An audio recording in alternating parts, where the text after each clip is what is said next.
Renegade Urban Winery is doing a wine challenge, which I have gamely signed up for, although I'm worried I'm going to fail miserably, which you're all about to watch.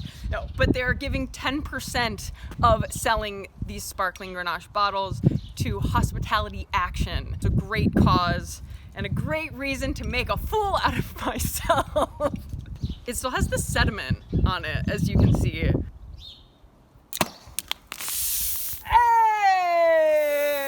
That wasn't too bad.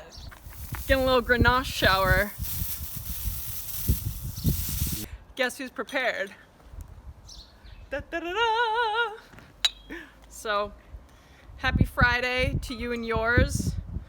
It looks like blood on my hands. Don't worry, it's not blood. Well, that is delicious.